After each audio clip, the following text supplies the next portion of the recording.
بسم الله الرحمن الرحيم. الحمد لله رب العالمين والعاقبة للمتقين، والصلاة والسلام على أشرف الأنبياء والمرسلين ومن تبعهم بإحسان وإيمان إلى يوم الدين وبعد.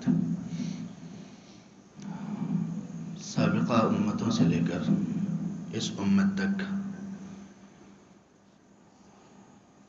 انسانوں کے لیے حق کی راہ میں جو چیزیں رکاوٹ بنتی رہی ہیں ان میں سے ایک بہت بڑی چیز ضد اور ہٹ درمی ہے. جہاں پر ضد اور ہٹ درمی آتی ہے تو انسان اپنی انسانیت سے، اس کے گراف سے بہت ہی نیچے چلا جاتا ہے. ضد انسان کو بہت بڑے بڑے جرم کروانے پر آمادہ کر دیتی ہے، بہت بڑے بڑے جرم جن کا عام انسانوں سے یا عام طور پر کسی انسان سے تصور بھی محال ہے. اس کو ضد کہتے ہیں. جس طرح سے ضد تھی نبی صلی اللہ علیہ وآلہ وسلم سے یہود کی، ہر بات میں مخالفت، ہر بات میں مخالفت، جس کو ہم عناد کہتے ہیں. جس طرح سے مشرکین مکہ میں سے وہ لوگ جو ایمان نہیں لے کر آئے، انہوں نے ضد لگا لی کہ بس اب اس رسول کی کسی بات کو نہیں ماننا.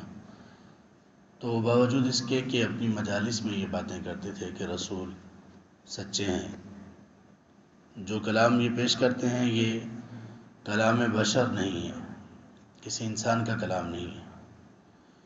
لیکن اس کے باوجود کیا کرتے تھے؟ نبی صلی اللہ علیہ وسلم کی مخالفت کرتے تھے. ابو جہل کو دیکھ لیجئے، ابو لہب کو دیکھ لیجئے، یہ جو تمام سردار تھے، ان کی عادت یہ تھی کہ نبی صلی اللہ علیہ وسلم سے قرآن چھپ چھپ کر سننے کی کوشش بھی کرتے تھے. لیکن اس کے باوجود برا ہو اس ضد اور عناد کا کہ مخالفت بھی بڑی کھل کر کیا کرتے تھے. نہ صرف یہ کہ یہ خود نبی صلی اللہ علیہ وسلم پر ایمان نہیں لے کر آئے، ان لوگوں نے دوسرے لوگوں کو بھی روکا. ان الذین کفروا یصدون عن سبیل اللہ، وہ لوگ جنہوں نے کفر کیا اور کفر کے ساتھ پھر وہ اللہ کی راہ سے لوگوں کو روکتے بھی رہے. جن آیت کی تلاوت آپ نے آج سنی ہے ان میں اللہ تعالیٰ نے ان لوگوں کی ضد کی ایک صورت کو بیان کیا ہے، ایک پہلو کو بیان کیا ہے. یہ کہا کرتے تھے وقال الذین کفروا لا تسمعوا لهذا القرآن والغوا فیہ لعلکم تغلبون. کہا کرتے تھے کہ تم اس قرآن کو مت سنو.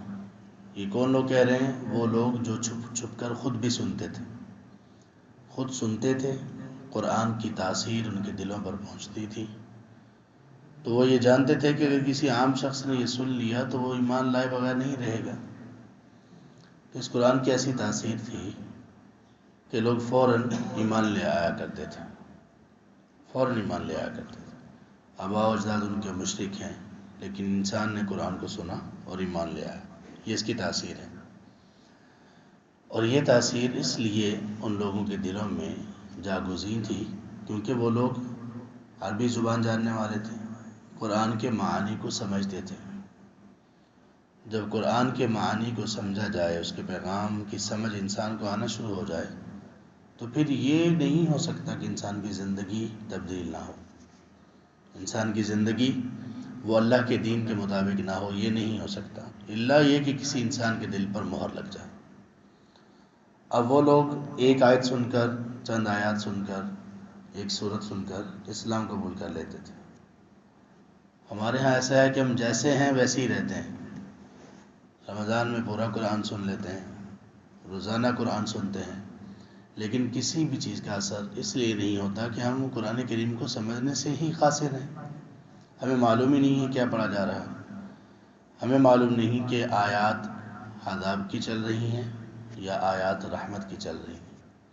اسی لیے یہ بات یاد رکھ لیجئے، اگر ہم سے یہ کوتاہی ہوئی تو کم از کم اپنی اولاد کے متعلق اس سلسلے میں خبردار رہیے. کم از کم ہمارے بچوں کو، کم از کم ہم میں سے ہر ایک مسلمان کو قرآن کریم کی تفسیر اور ترجمہ اس سے ایک مرتبہ تو گزرنا چاہیے، کم از کم اتنی قابلیت تو ہو کہ ہم جب قرآن کو سنیں تو ہمیں 100% نہ صحیح، 70%، کوئی 80%، تو اس کا معنی مفہوم آنا چاہیے، تو پھر ایمان کا معاملہ اور اس کی حالت وہ کچھ اور ہوگی اب کی نسبت. تب انسان کو واقعی نماز پڑھنے کا نہ صرف مزہ آئے گا بلکہ انتظار رہے گا کہ میں کب اللہ کی بارگاہ میں کھڑا ہوں اور قرآن کی تلاوت سنوں. یہی سبب تھا کہ نبی صلی اللہ علیہ وسلم لمبی قرات کیا کرتے تھے اور صحابہ رضی اللہ عنہم وہ اس میں لذت محسوس کیا کرتے تھے. نبی صلی اللہ علیہ وسلم نے اپنی زندگی میں تراویح کی جماعت 3 دن کروائی. 3 دن سے زیادہ رمضان میں آپ نے یہ جماعت اس لیے نہیں کروائی کہ آپ نے فرمایا کہ تمہارا شوق اور ذوق یہ مجھ پر مخفی نہیں ہے. آپ صلی اللہ علیہ وسلم آ کر کھڑے ہوئے مسجد میں نماز پڑھنے لگے. آپ نے جب سلام پھیرا تو دیکھا کہ پیچھے تو پوری مسجد بھری ہوئی ہے.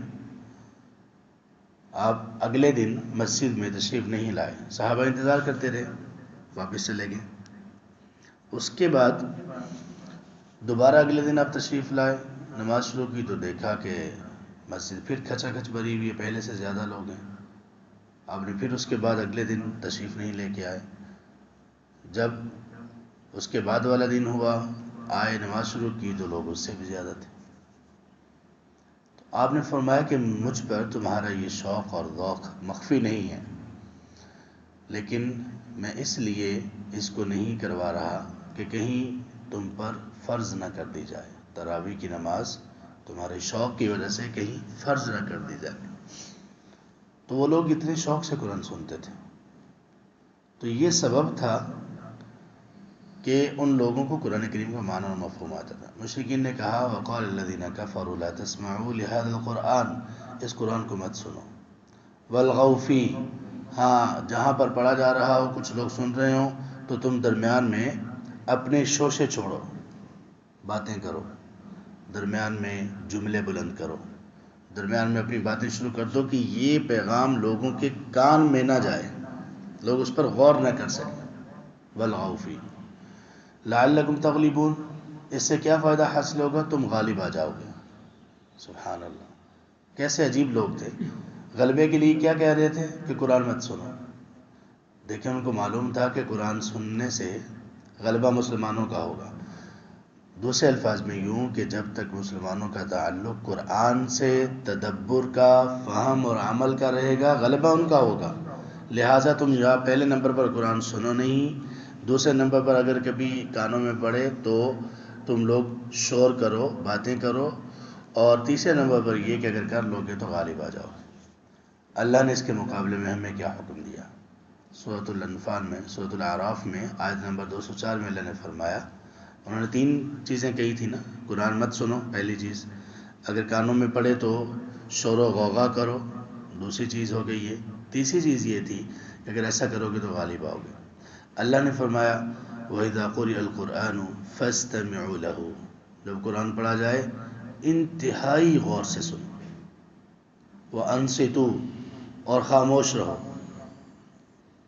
انہوں نے کیا کہا کہ تم قرآن کو مت سنو، اللہ نے کہا غور سے سنو. انہوں نے کہا وَالْغَوْا فِيهِ، اگر سنائی دے تو اس میں شور و غوغا کرو، اللہ نے فرمایا وَأَنصِتُوا، خاموشی سے سنو.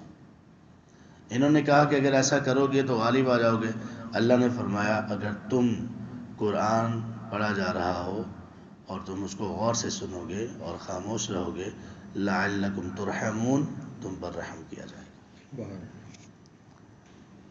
تو ایسے ہی ہے قرآن کریم کی سماعت، اس کی تلاوت کا سننا انسان پر اللہ کی طرف سے رحمتوں کے دروازے کھول دیتے ہیں. لیکن شرط یہ ہے کہ اس کو ہم سمجھنے کی کوشش کریں. شرط یہ ہے کہ اس سے تعلق ہمارا تدبر کا ہو اور عمل کا ہو. تو اگر یہ عمل، یہ اس کے ساتھ تعلق ہوگا تو یہ قرآن پھر ہمیں کہیں بھی اکیلا نہیں چھوڑے گا، نہ قبر میں نہ حشر میں.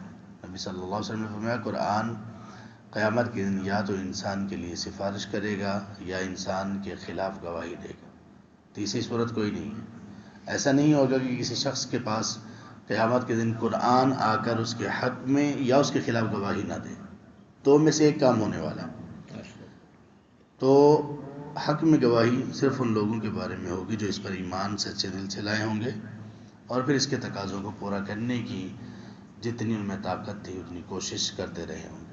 اللہ ہمیں ایسے لوگوں میں شامل کر دیں کہ قرآن جن کے حق میں اللہ کے ہاں گواہی دے گا، اور اللہ اپنی رحمت سے ہمیں ان لوگوں سے بچا لیں کہ قرآن جن کے خلاف اللہ کے ہاں گواہی دے گا۔